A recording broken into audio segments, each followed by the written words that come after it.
In this video, we're going to learn how to add a table to a database using PHP. So first of all, before we add a table, we need to connect to the database. So let's just copy the code we have used before to connect to the database. Okay.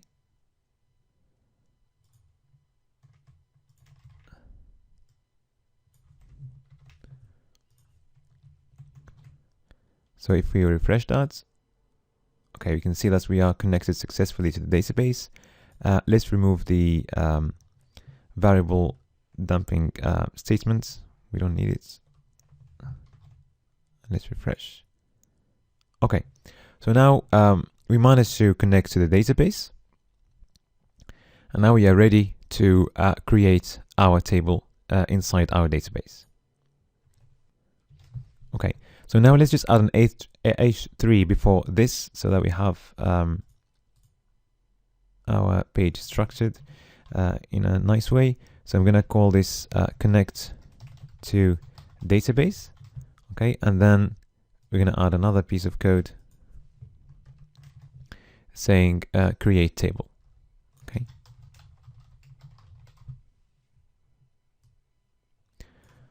Okay, so if you refresh, that looks better.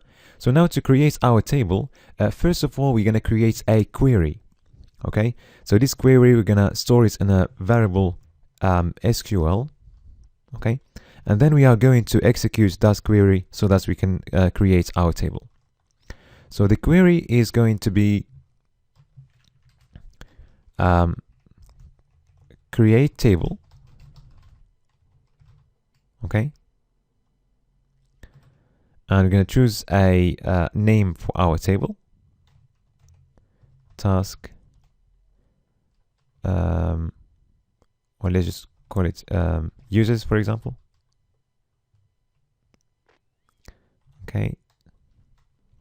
Just one thing to mention: the SQL keywords, they are case insensitive, but it's good practice to write them all in capital letters. Okay.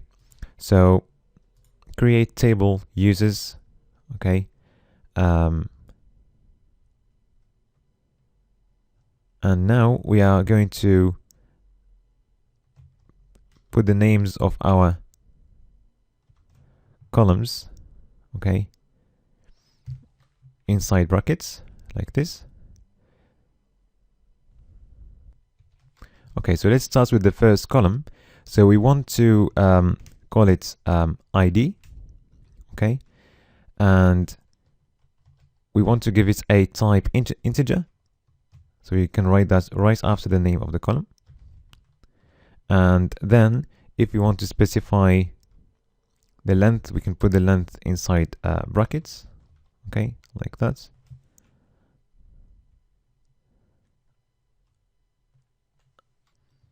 And let's go for 4 characters. Okay. So we can add properties of this column right after. So for example, if we want this field to be a required field, which means it doesn't accept any null values, so we need to specify that saying not null. All right. And also, if you want to make this a field as a primary key, we can write primary key as well. So again, primary key means every single record is going to be identified using this primary key. Okay. And also, if we want to add the auto increment property, we can just write auto underscore increment. Okay. So to separate the fields, we're gonna use comma, and now we can move to the next column. Let's name the next column username, for example. And we want to give it a type char. And inside brackets, I can specify the number of characters. So the maximum number, I'm going to go for 30. And also, I want this to be a required field. So I'm going to write not null. Okay.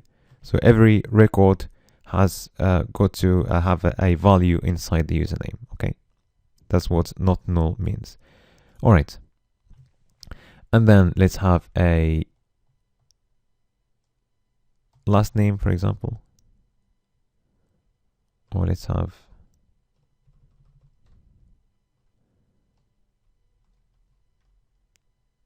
okay, rather than username, let's call it first name first, and then last name. And it's going to be exactly the same, so same properties for the last name. All right, and then let's add email, and they want the email to be a varchar.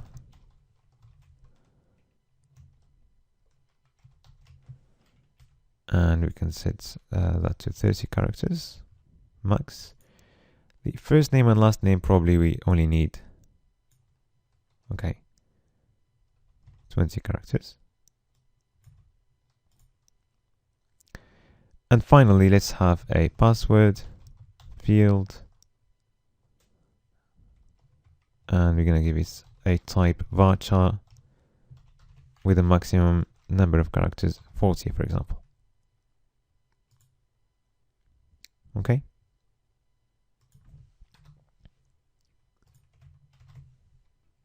Okay, now we're going to run our query. So we're going to use the function mysqli underscore query to run the query. And it's going to take as first parameter our variable link, and then the second one is going to be the query, which is the SQL variable. Okay. And what we want to do, we want to check the outputs of this function. Okay. So you're gonna place it inside the if condition. So if that's successful, it's going to return an object, and you're gonna echo, for example, table users created successfully.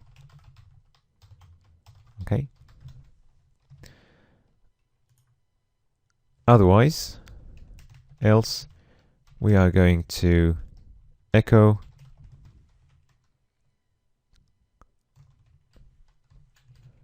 for example, error, and then we can say enable to execute,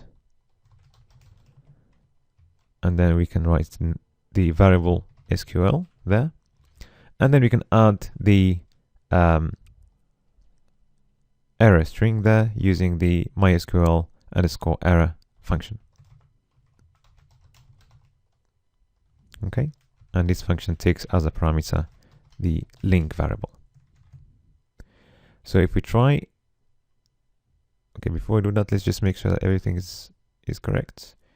So we created our SQL query. So our table name is users.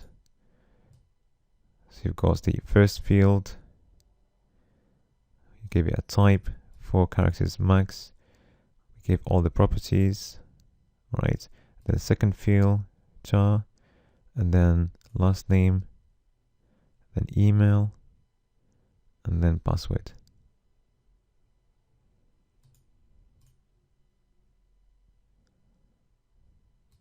Okay, and then we run the query. Okay, fine. So let's refresh. Okay, so the table has been created successfully.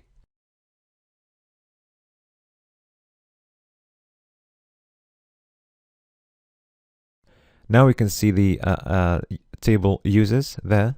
Okay, so if you click on it, you can see all the fields that we have created using PHP. All right.